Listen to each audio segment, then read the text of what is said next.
ഭൗമരാഷ്ട്രീയ പിരിമുറുക്കങ്ങൾ ഒരു ഭാഗത്ത് തുടരുമ്പോൾ US ഡോളറിന്റെ തിരിച്ചുവരവ് ഇന്ന് സ്വർണ്ണ വിപണിയെ അല്പം സമ്മർദ്ദത്തിലാക്കിയിരിക്കുകയാണ്. ഇന്നലെ വൈകുന്നേരം വന്ന പ്രതീക്ഷിച്ചതിലും കുറഞ്ഞ US പണപ്പെരുപ്പ റിപ്പോർട്ട് സംബന്ധിച്ച കാര്യങ്ങൾ ഇന്നലെ രാത്രി വീഡിയോയിൽ ഉൾപ്പെടുത്തിയിരുന്നു. 2026 ജനുവരിയിൽ ഫെഡറൽ റിസർവ് വീണ്ടും പലിശ നിരക്ക് കുറക്കുമെന്ന നേരിയ പ്രതീക്ഷ ഉയർത്തിയ ഡാറ്റയും നിലവിലെ സാഹചര്യങ്ങളും 2026 സ്വർണത്തെ മുന്നോട്ട് തന്നെ നയിച്ചേക്കും. ഈ ഇടവേളയിൽ സ്വർണം അല്പം ഇറങ്ങിയേക്കാം. ആ അവസരം നിക്ഷേപകർ ഉപയോഗപ്പെടുത്തേണ്ടതാണ്.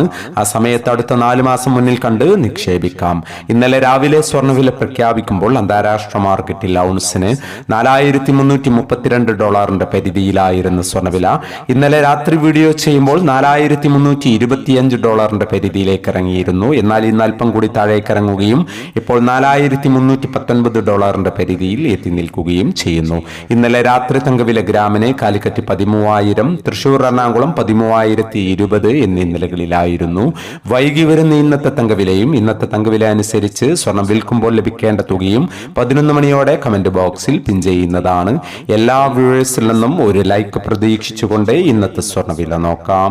ഇന്ന് പവന് 480 രൂപ കുറഞ്ഞു. ഇന്ന് 19/12/2025 പവന് 98,400, ഗ്രാമിന് 12,300.